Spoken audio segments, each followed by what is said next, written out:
Minister of Agriculture, Food and Nutritional Security Indar Weir is assuring Barbadians that careful consideration is given before permission is granted for agricultural lands to be used for housing development. He is making this clear amidst concerns that government is allowing houses to be built on land that should be used for food production. Any piece of agricultural land that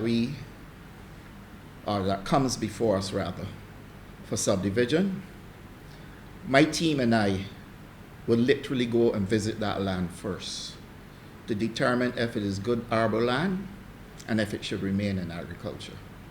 If it should remain in agriculture, we write back in very clear language that we do not support the request, and the Town and Country Planning Office will not give approval. Equally, if there's land that is marginal, that we feel that it can do better helping a poor man own a house, rather than keep it growing bush and cowage, we will grant that permission. And I make no apologies at all. There have been recent protests against the proposed housing project at Newton Plantation, Christchurch. It is proposed that the development would involve 12.2 acres of land being subdivided into 58 residential lots. However, Minister Weir is saying that he has never placed his eyes on plans for the project at Newton. The project at Newton, as far as I know, has not been approved.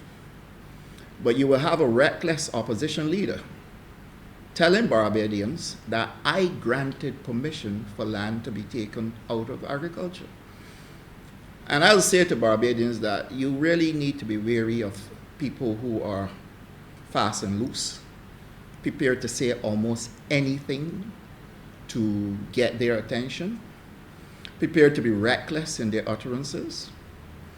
And in as much as I wouldn't treat to this as a legal matter at this point in time, given the fact that he's a trained attorney and experienced attorney ought to know better, I will simply say to Barbadians, test it. Ask him to produce the proof. Minister Weir also says that Barbados' agricultural sector has to move in the direction of utilizing agri-food systems to allow for greater use in shorter periods.